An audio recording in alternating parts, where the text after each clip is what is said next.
സംസ്ഥാനത്തുടനീളം U D എഫിൻ്റെ vote വർദ്ധിച്ചിരിക്കുന്നു.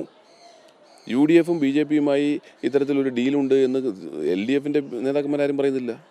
അദ്ദേഹത്തിന് ഒരു ക്യാപ്സ്യൂൾ കണ്ടെത്തണമെങ്കിൽ ഇത്രയും ബാലിശമായ ക്യാപ്സ്യൂൾ കണ്ടെത്താൻ പോയത് മറ്റു മാർഗമില്ലാഞ്ഞിട്ടാവും. പത്തനാപുരത്തിൻ്റെ നിയുക്ത MLA ജ്യോതികുമാർ ചാമക്കാലയാണ് റിപ്പോർട്ടർ ടിവിയുടെ ഒപ്പം ചേരുന്നത്.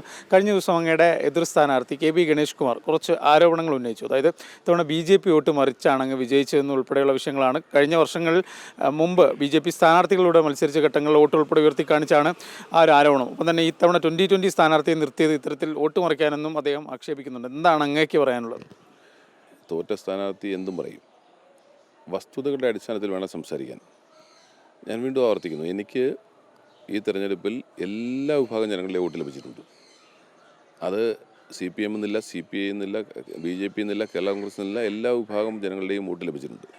ഇവിടെ പ്രധാനമായിട്ടും 3 മുന്നണികൾ മാത്രമാണ് മത്സരിച്ചിട്ടുള്ളത്: UDF, LDF, NDAയും. NDAയിൽ സ്വാഭാവികമായിട്ടും BJPക്ക് മുൻകാലങ്ങളിൽ BJP സ്ഥാനാർത്ഥിയായിരുന്നെങ്കിൽ ഇപ്രാവശ്യം മത്സരിച്ച് 2020 സ്ഥാനാർത്ഥിയാണ്. ഇവിടെ വോട്ട് ഷെയർ നോക്കിയാൽ, അല്ലെങ്കിൽ എത്ര വോട്ട് ലഭിച്ചു, BJPയെ സംബന്ധിച്ച് 12,000-ഓളം വോട്ടുണ്ടായിരുന്നത് അവർക്ക് 7,000 വോട്ടായി കുറഞ്ഞിട്ടുണ്ട്. ആ 5,000 വോട്ടിൽ എനിക്ക് ലഭിച്ചു എന്നാണ് അദ്ദേഹം പറയുന്നതെങ്കിൽ, അദ്ദേഹത്തിന് ലഭിച്ചിരുന്ന 67,000 വോട്ട് 60,000-ആയി ചുരുങ്ങിയിട്ടുണ്ട്. അതെങ്ങോട്ട് പോയി? അദ്ദേഹത്തിന് കഴിഞ്ഞ തെരഞ്ഞെടുപ്പിൽ ലഭിച്ച 67,000 വോട്ട് 60,000-ആയി കുറഞ്ഞപ്പോൾ ആ 7,000 വോട്ട് എങ്ങോട്ടാണ് പോയത്? അത് എനിക്ക് ലഭിച്ചിട്ടുണ്ട്.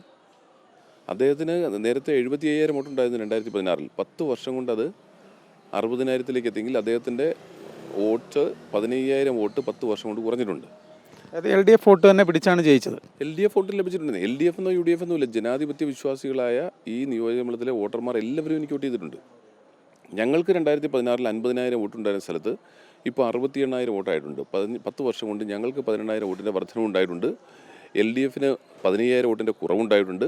BJPക്കും 5,000 വോട്ടിൻ്റെ കുറവുണ്ടായിട്ടുണ്ട്. അപ്പോൾ ഞങ്ങളെ സംബന്ധിച്ച് ഞങ്ങൾക്ക് എല്ലാ വിഭാഗം ജനങ്ങളുടെ വോട്ട് ലഭിച്ചിട്ടുണ്ട്. അദ്ദേഹത്തിൻ്റെ സ്വന്തക്കാരുടെ ഉൾപ്പെടെ വോട്ട് ലഭിച്ചിട്ടുണ്ട്. അദ്ദേഹത്തിൻ്റെ ചുറ്റും നിൽക്കുന്ന പ്രധാനപ്പെട്ട 10 നേതാക്കന്മാരിൽ 2 പേർ എനിക്ക് വോട്ട് ചെയ്തിട്ട് എന്നോട് തന്നെ പറഞ്ഞിട്ടുണ്ട്, ഞാൻ നിങ്ങൾക്ക് വോട്ട് ചെയ്തിട്ടുണ്ട്, കാരണം ഞങ്ങളുടെ MLA തോൽക്കേണ്ടത് ഞങ്ങളുടെ കൂടി ആവശ്യമാണ് എന്ന് പറഞ്ഞവരുണ്ട്. ഇതിനൊക്കെ അപ്പുറമായിട്ട് അദ്ദേഹത്തിൻ്റെ വീട്ടിലെ വോട്ട് പോലും അദ്ദേഹത്തിന് ലഭിച്ചിട്ടില്ലല്ലോ. അദ്ദേഹത്തിൻ്റെ വീട്ടുകാരുടെ വോട്ട് പോലും അദ്ദേഹത്തിന് ലഭിച്ചിട്ടില്ല. എന്തേ അദ്ദേഹം അത് വോട്ട് ചെയ്യിക്കാഞ്ഞത്? അപ്പോൾ മറ്റുള്ളവരെ കുറ്റപ്പെടുത്തിയിട്ട് അദ്ദേഹത്തിൻ്റെ വോട്ട് എങ്ങോട്ട് പോയി? LDFൻ്റെ വോട്ട് എങ്ങോട്ട് പോയി? LDFൻ്റെ 67,000 ഉണ്ടായിരുന്ന വോട്ട് ഞാൻ 8,310 വോട്ടിനാണ് ജയിച്ചത്. LDFൻ്റെ 67,000 വോട്ടുണ്ടായിരുന്ന 60,000-ആയി ചുരുങ്ങിയത് എങ്ങനെ? അതെന്താ അദ്ദേഹം പറയാത്തത്? അപ്പോൾ ഈ നിയോജകമണ്ഡലത്തിലെ മുഴുവൻ ജനാധിപത്യ വിശ്വാസികളും എനിക്ക് അനുകൂലമായി വോട്ട് ചെയ്തിട്ടുണ്ട്. BJP എന്നോ CPM എന്നോ CPI എന്നോ വോട്ടില്ല, വ്യത്യാസമില്ല. അദ്ദേഹത്തിൻ്റെ വീട്ടിലെ അദ്ദേഹത്തിൻ്റെ കൂടെ നിൽക്കുന്നവരുടെ ഉൾപ്പെടെ വോട്ട് ലഭിച്ചിട്ടുണ്ട്. അദ്ദേഹത്തിൻ്റെ വീട്ടിലെ വോട്ട് പോലും അദ്ദേഹത്തിന് ചെയ്യിക്കാനും കഴിഞ്ഞിട്ടില്ല.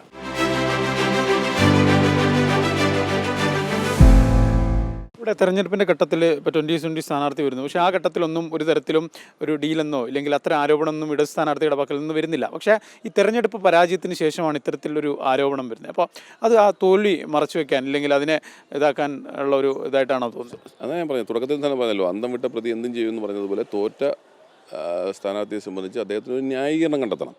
ആ ന്യായീകരണം കണ്ടെത്തുമ്പോൾ അത് ജനങ്ങൾക്ക് ബോധ്യപ്പെടുന്ന ന്യായീകരണമാകണം.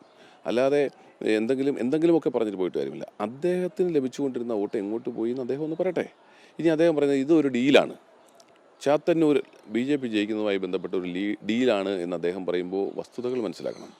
ചാത്തന്നൂരിൽ BJPക്ക് 7% വോട്ടിൽ വർധനവ് ഉണ്ടായിട്ടുണ്ട്. അങ്ങനെ ഡീലാകണമെങ്കിൽ UDFൻ്റെ വോട്ട് കുറയണ്ടേ?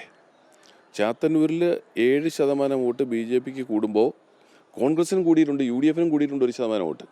അങ്ങനെ മൊത്തത്തിൽ കോൺഗ്രസ്സിന് 1%, BJPക്ക് 7% കൂടിയപ്പോൾ അവിടെ LDFന് 8% കുറഞ്ഞു. ഇവിടെ UDFും ജയിക്കാൻ വേണ്ടി ഡീലുണ്ടാക്കിയെങ്കിൽ പിന്നെ ചാത്തന്നൂരിൽ എങ്ങനെ LDFൻ്റെ വോട്ട് പറയുന്നത്? ചാത്തന്നൂരിലും പത്തനാപുരത്തും LDFൻ്റെ വോട്ട് കുറഞ്ഞേ. സംസ്ഥാനത്തുടനീളം UDFൻ്റെ വോട്ട് വർദ്ധിച്ചിരിക്കുന്നു. UDFും BJPയുമായി ഇത്തരത്തിലൊരു ഡീലുണ്ട് എന്ന് LDFൻ്റെ നേതാക്കന്മാരും പറയുന്നില്ല. അദ്ദേഹത്തിന് ഒരു ക്യാപ്സ്യൂൾ കണ്ടെത്തണമെങ്കിൽ ഇത്രയും ബാലിശമായ ക്യാപ്സ്യൂൾ കണ്ടെത്താൻ പോയത് മറ്റു മാർഗമില്ലാഞ്ഞിട്ടാവും. അതിനപ്പുറം ഞാൻ എന്താ പറയുക?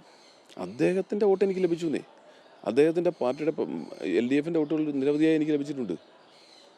അപ്പോൾ ഞാൻ മത്സരിക്കുന്നത് UDFൻ്റെ സ്ഥാനാർത്ഥിയായി മത്സരിക്കുമ്പോൾ ഞാൻ മുന്നോട്ട് വയ്ക്കുന്നത് UDFൻ്റെ ആശയങ്ങളും UDFൻ്റെ പ്രകടന പത്രികയുമാണ്. അതിനനുകൂലമായി വോട്ട് ചെയ്ത എല്ലാവരുടെ വോട്ട് എനിക്ക് ലഭിച്ചിട്ടുണ്ട്.